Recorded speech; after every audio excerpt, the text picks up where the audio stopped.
Hello and welcome. Hope you're doing all right. I am doing all good. It is a glorious August afternoon. Not much long left now of it though. Winter is coming, as they say. So yeah, garden's not going to look any better than this year. So let's do a walk around, see what's happened, see what's good, see what's bad, and where we're going to go going forward. So cocktail party was a success. Someone had a little bit too much Felling to one of the gingers and snapped it. You know, couldn't be like it myself. I was obviously a bastion of everything in moderation, everything with class, but yeah, we can't all be like that. So yeah, but other than that, everything sort of seems to be doing all right. So let's have a look around. So really, first things first, we'll go in the opposite order to last time. So we're looking at this centre bed here. It's not going too bad actually, a lot of it. The most of the plants are doing all right. The Schefflera is doing really well. That sent out another flush, which is good. So 3 of the 4 Scheffleras that I put in at the beginning of the year are really starting to get into their stride now, which is good. Little bit of a dilemma with the one that isn't, which we'll get to when we get to it, as in what I do going forward, because I need to make a decision, because it's coming up to the point now where I'm going to do a load of moving of plants and whatnot, whatever needs to be moved that I've got, so I can get them in and they can get their roots in over winter. But really, I think here the main one, or the main two, is going to be this Polysticum polyblepharum, which is the Japanese tassel fern. Now this is the one that signals the start of everything going. It's the earliest fern to get going. It's got a really nice sort of way it just jumps out at you, you know, really early spring. But it doesn't seem to like the you know, it doesn't seem to like the sun at all, which is not surprising. But also it kind of, I wouldn't say it fades into obscurity, but after it's done its bit in March and April, it kind of, you know, goes to a sort of 6-7 out of 10, and that's too much of an important spot for a plant like that. So, and I want to mix it up a little bit, so I think what I'm going to do is take that one out and put him at the back to the left of the canna. That seems like a good little dark spot for it, and it did like it up that end, so I'll put that up there. And then what I'll put in there is in a hibiscus, which the, you know, the leaves, and it's kind of a bit more shrubbery country garden, but the flowers are really tropical on them, so that would be quite a nice little thing to put a bit of color into that border, and it'll mix up the kind of foliage and contrast. You know, we'll have the 2 ferny bits either side of it, the Schefflera over it, the conifer behind it, and then the hibiscus there. So I think that could work quite well. The rest of it's quite good really, as good as it could be. Obviously the 2 conifers, the small one to the right of the Scheffler and the big one to the left, are kind of just placed sitting, they're in their pots, so that if I want to put some tree ferns in, then I can just take the pot out and the hole's already dug, rather than have to dig through loads of roots and things of the Scheffler and whatnot. So I think in the end, if I do that, the big conifer will be the one where the tree fern goes. And I think what I'm going to do, where the gingers are, when they've done this year, I think I'm going to put it to the right of the Schefflera where this small pine is, and put a ginger in there, because that again will mix it up a bit of purple foliage in there, and hopefully some flowers. I also might move, because the idea is for everything to kind of be half symmetrical, so that Erythrosauria that's on the point there, technically that should be a Lophosauria to marry up with the one on the point of that far bed. Now when the Lophosauria that had a bit of damage, which we'll get to, I'm going to take that up and split it, and I reckon I'll be able to get 3 off of it. So I could probably dig that Erythrosauria up, put the Lophosauria in there, that will marry up with that one, and then just to the left of that Lophosauria there's a fern that's not doing too well, which we'll get to, which is a Polysticum brawny. I think if I pop that Erythrosauria in there, the foliage is a bit more yellowy. I mean, it starts off red and then it goes, but in the winter it's yellow, so it'd look quite nice and bright in that bit up at the back there. So that's quite a nice little spot for it. The Norfolk Island pine will obviously come inside, but it is growing. It's quite slow, but it's definitely sort of sized up this year. So we'll take that inside over winter, and that'll just come out and sit where he is there next year. and when that gets too big we'll deal with it when we get to it. So yeah, but other than that, it's quite a nice sort of aspect to that bed. I do quite like it. I just could do with something, a bit of ground cover, but I don't actually mind looking at bare soil. So yeah, we'll see how we do with that. So if we start over in this corner to our left, really next plan is just to cover these pipes up. Well, put the pipes in properly, get them all pressure tested just to make sure we've got no leaks. And then, like, I've got that bit of wood over there where the secateurs are on the right. If I was to put 3 of them going across all the way up to the edge of the window, one there, one in between the pipes and one at the bottom, and then I've got loads of pallets out the front which I need to get rid of. So that's not pallet wood, but if I strip off the wood that's on top of that desk so it looks like that, and then I can face it up on top of all of that and hide all of that pipe work. So that's a good job for winter. And then you can see I've got the black trunk in there for the light switch for the cable to go up in the corner, up across here, and then drop down into that light switch on the left. And yeah, just wiring the outside socket which is over there as well, and then that'll be that sort of corner done. Not done and dusted, but because I need that gate to bring all the supplies in for the patio and the waterfall over winter. But yeah, you know, for argument's sake, it'll be done. One thing I have been thinking about over here actually is because my desk is to the left of that window, so it looks out, and I'm basically looking at that corner there between the gate and the trellis. The Trachelospermum jasminoides is doing its job, but I could do with a bit more inspiration to look at. Not that I need any help in procrastinating when I'm doing paperwork, but I did think about maybe putting some bird feeders and hanging it on this big joist that the like temperature sensors against, that one there, the one coming across, and then I could see all the birds feeding. But I think that might be a death sentence, because not only have we got a cat, but there's a few other cats as well. I'm just thinking, if there's a bird feeder here and they're flying in and out of that little gap between the gate and the thing, I can fancy there being like 6 or 7 cats sat on top of the roof, and as soon as they come in and out they get nabbed. So yeah, you just can't have nice stuff if you've got cats, can you? But there we go.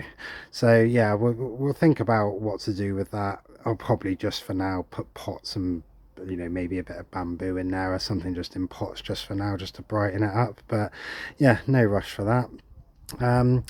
So yeah, around here most of this is doing all right. The fibrosa is not dead yet. I guess that which is in the pot on the left, I guess the test for that will be over winter, but I can always bring that in inside. It doesn't take up as much room.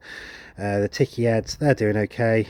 Oh yeah, I did solve the issue with the irrigation I had, because what it was that I went to christen the outside tap, which is behind the dartboard off of the water butts that I just put in, and nothing came out, and I was sort of thinking, oh, what's going on here? So I went and checked them and they were empty, and I was like, oh god, I got a leak somewhere, where's that been going?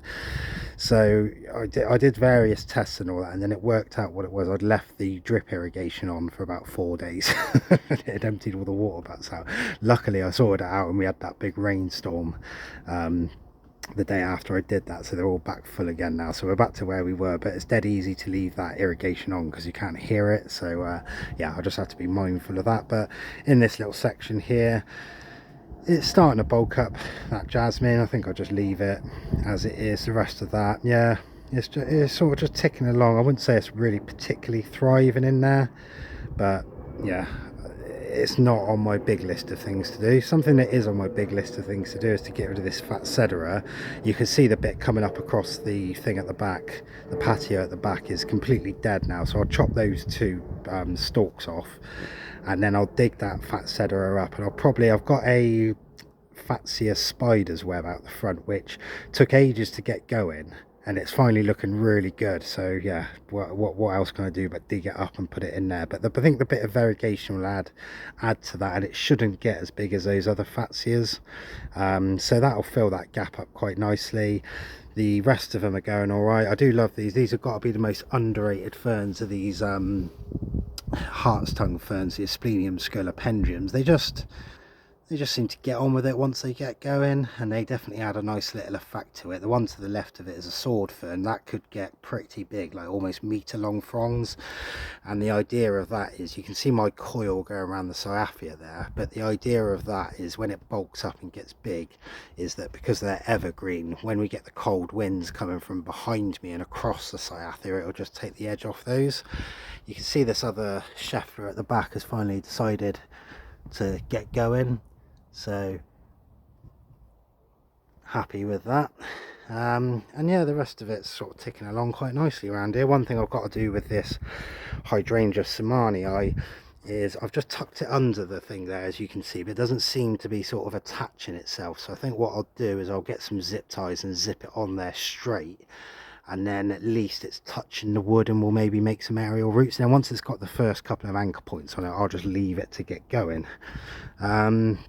Yeah, so with regards to the Cyathea, I think we can call it now. It would have been 5 fronds out a year, so I've snapped one of them that was coming up towards us, and then I lost one early on which would have headed back up towards the fat cedera. So I think they're definitely worth keeping in there, even if we do only get 5 of them.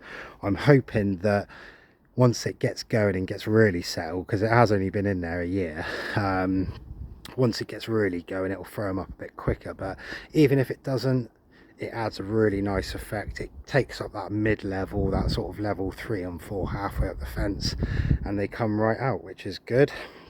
Really here, I keep saying about this is all a bit samey, with the Dixonia on the right, the Dixonia in the middle, and then the Walkabout on the corner there. Again, I'm a bit remiss to dig that middle. I could do with taking that middle Dixonia out, but it's doing so well there, I'm kind of a bit remiss to take it out. So I'll leave it and just sort of go with the flow with it and see what happens. Fatsia has done really well this year. They're pretty bulletproof, as I'm sure most people will agree, and good little plants, and it's come right out. So this is what I wanted with this, is like when the kid comes out to play, he's got to like crawl through the plants to get around it. So maybe in a few years time the rest of them will catch up. Down here we got a few problems. This hydrangea Samanii, which is up against the fence there, it's just not, it's surviving, but it's not really going. I did only put it in at the beginning of the year, but I can't help but think it's probably too close to the Fatsia, and obviously we've got this fig tree on the right as well. This this Atrata is not doing too well. I think what happened was the kid's football landed on it, and it sort of half snapped the fronds, and then it's just not being able to get them up and erect again no matter how much I water it. So I think what I'm probably going to do is dig that up in the next couple of months, divide it, put it back in, and then hopefully the now that the Fatsia is not crowding it out so much, I can sort of, that Samanii get going. But yeah, I could do with that Samanii actually doing that, because it's kind of a key area, that one. But yeah, we'll see how we do. Go around here, this Cyathea has done well. Big, we got another beast frond coming up out of it, so yeah, happy with that. And then all of this has done really well, actually. I'm quite happy with the way it looks. We've got the little maidenhair fern down there, which is doing good. This Dixonia, which only went in, so next year the fronds should be bigger. Still got a bit of bindweed there. Even the Pilostagia verbanoides is doing quite well, as in it's growing, so I'm happy with that. I know that is, you know, that doesn't get any natural, well, not natural light, but direct sunlight at all, whereas that hydrangea Samanii does get a little bit right at the end of the day. So yeah, I'm happy with that. That's going well, so feel no reason to leave it. Again, the hart's tongue fern just looking good as a little filler. This Setiferum Herrenhausen didn't quite size up to what it got last year, but you know, it still looks good and fills a gap. Again, Cyathea, this one's caught up with the other one just about, so happy with that. And this kind of area I'm happy with. I'm not thinking about moving too much. We've got like the big fronds of the Cyathea, we've got the small fronds of the ferns coming out at the bottom there, we've got the sort of palmate leaves of the Scheffler, we've got the sort of these leaves on the Pilostagia, which has just started to flower now. So they're only little flowers like that, but yeah, it all adds to the effect, doesn't it? Bletnum's doing really well. Bletnum chilense, great fern that if you can get hold of them. So yeah, in this little gap here where this bit of artwork is, I think that's where I'm going to put that polystick and polyblepharum, just because it's a dark little corner and it'll do well there. Leave that Blecnum nudum because he looks like he's recovering now, and obviously the I think it was the sun that did that, but next year this canna should come up a bit earlier if I leave it in. And then so where that sensor is, the one to the left of that, the polystick and brownie, I changed that for the erythrosaura. That mixes up the foliage a little bit and the colour. Canna's doing reasonably well, nowhere near as big as what they were when they were in the other location, but it's been steadily flowering, so can't ask for much more than that. This Lophosauria doesn't really want to size up. It's been in there about 3 years now and it just doesn't seem to want to get any bigger, but it is getting a lot wider. So yeah, I mean, if it ain't broke, don't fix it. And like I said, I'll marry that up with one over the other side as well.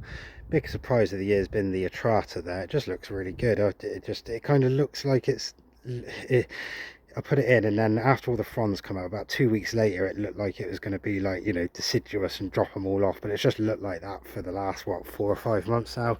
It's just got such a nice graceful sort of form to it. Like when you're looking at it, this is the sort of angle you get from it from the house. It's got the really nice sort of chalky yellowy green to the leaf, to the fronds, and then the dark black stipe just sticking out, so that's good. This Scheffler is doing really well as well. He's just sent out a new flush. I'm quite happy with those, they're doing pretty well. And I think this, I want to move this Walkabout out of the way at the back, not because it's not doing well, but I thought I've got another hibiscus, and where this canna is quite big and sort of to the back and pink flowered, if I was to put one to the right of that fern art, exactly where that Walkabout is, that'll grow. The foliage is semi-evergreen, it's got pink flowers as well, so that could look quite good, I think. And then hopefully that Clematis armandii at the back will completely take over that fence. So you can see it is going some up to the top and things like that. So yeah, but only went in a few months ago. The Willemi pines, not dead, good. I keep umming and ahhing about whether I'm going to put that in the ground in the next couple of months, because it survived winter fine in the pot. I didn't do anything with it and it survived fine. But or should I wait until spring? Who knows. Yeah, really, these pots, I mean, I need a big pot for the Insetti, so I'll pot that up next year, but I'll probably take that inside over winter just as it is. But it's doing all right. Like I said, the Tetrapanax we'll put over in the corner that we'll get to in a bit. You can just see the hibiscus flowers behind the monkey puzzle there. The one on the left, which looks like it's dead, has got massive flowers on it. They're kind of like, not dinner plate, what do you call them, like side plate size, like that. They were really big. And then yeah, monkey puzzle, don't really know what to do with that. I might put him in the ground out the front. And then yeah, the sago palm is doing all right, and it looks good in that pot, and it's quite useful just to move around that, so I'll probably leave that in there, or I might put it down by the Tetrapanax next year, depending how it goes. So moving on to the full sunbed, honeysuckle's still going crazy. We've seen enough of that this year though. So yeah, down to the bad one, which is this Scheffler. Just doesn't seem to be able to get going. We know why it is. It's because all these loose stones that I've got here that I'm just storing there, that's going to be Slug City in there, so it's nice easy access for them. You can see I think it is just starting to maybe go a bit. Couple of grow points either side of the one that it's given up on, which is a bit of a shame. Now I've got a bit of a conundrum here, because the idea of the Schefflers was to put them all in at the same time. And if I come back here, so we've got one there, and then one over behind the Cyathea there. And the idea is that in 10-15 years time, when they get big enough, they'll be above the canopy, above the fence line level, and they'll all sort of meet in the middle over the 2 entryways and hide the houses as well. So really I need them all to go at the same time, if you know what I mean. And the conundrum I've got is, do I sort of leave it in there and just think, yeah, leave it in there, it's been in there, it's not dead, let's just get it in there, and next year it will flush at the same rate as all the rest of them and get going? do I go and buy another one, take that one out and put it in a pot, and then the new one put it in there in the next couple of months, and just sort of like, you know, cut my cloth? No, that's not what the word. Cut my losses or whatever, and then just keep that in a pot and find a place for it, because you can never have too many Schefflers. Or do I dig that up, pot him in a pot, let it recover over winter, and then chuck it in? But I think if I do that, I'm likely to get the same problem where I chuck them in, it flushes, and then all the slugs come out and eat them. So yeah, bit of a conundrum with that, but I'll see. Success story's been this Lophosauria though, the tale of two Lophosaurias. This one, when I put it in, which I put in a lot later than that one, it only had about 3 fronds on it, and look how much it's bushed out already. I reckon there's probably about 3 or 4 crowns in that one as well. So yeah, I think along with the one I was going to take off and put where the Lophosauria is, I may put a Lophosauria the other side of the Schefflera there, just to sort of hide that gap. Or I could put an hibiscus in there, or I could put a ginger in there. So yeah, decisions. So if we make our way over to this one, it's, yeah, I cut a few of the fronds off. I'll probably chop this one off because it's obviously not going to recover. And then yeah, I'll dig that one up, split him into 3. I think there's actually 4 crowns on it, but if I don't get greedy and put it into 3, and then put the 2 where I've said, and then the other one, move it just in from the outside of the wall so that it's got a nice bit of mud all the way around it, and that should do quite well there. Honeysuckle's doing well, still flowering. That's 6 weeks. You can see there's some up there, and then we've actually got some flower buds coming on the end of this one.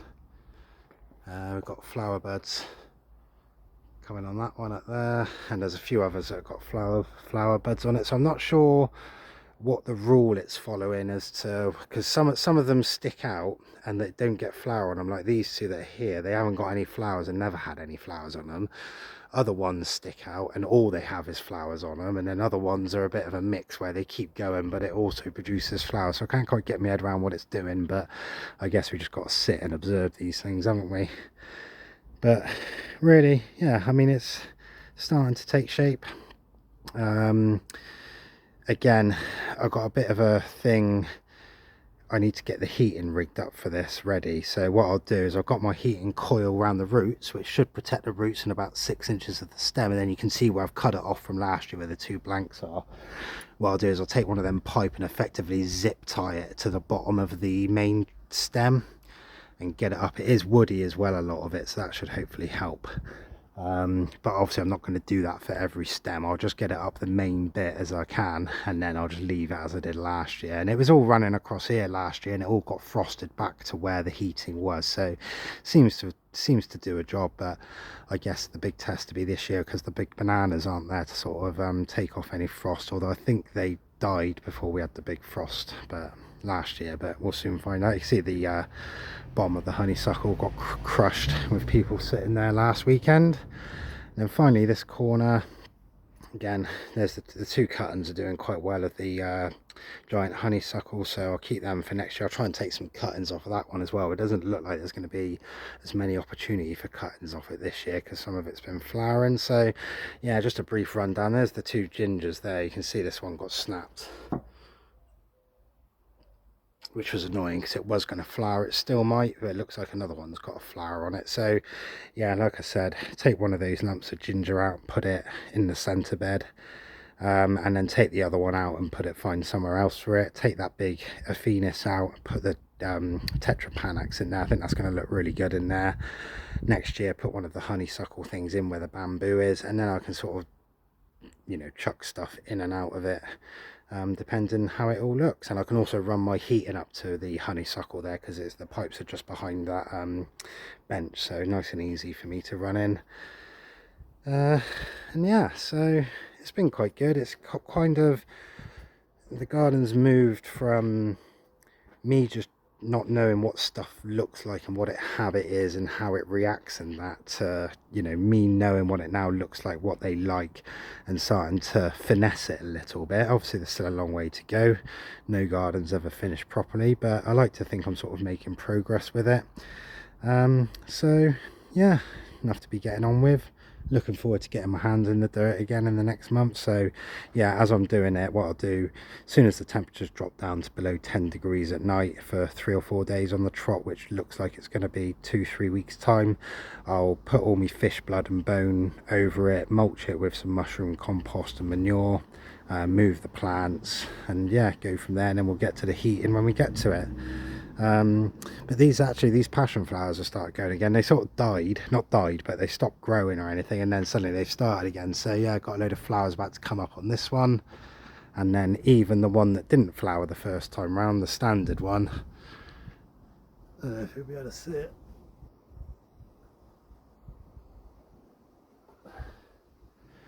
But yeah, nice magnet for bees and whatnot they are. Also, I don't know if anybody wants to tell me what this is. Is that anything I should particularly keep, that weedy thing coming out of the asplenium? I don't know.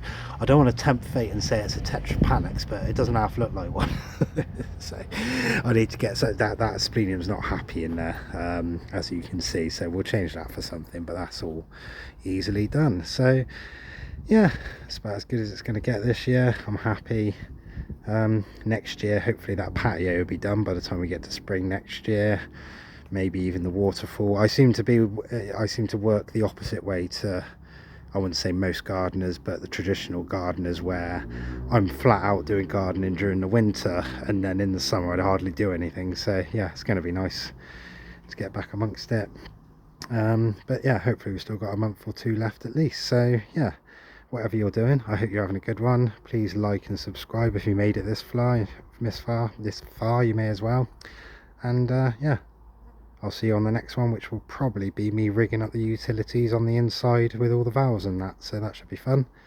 Anyway, see you next time. Thanks for watching. Ta-da.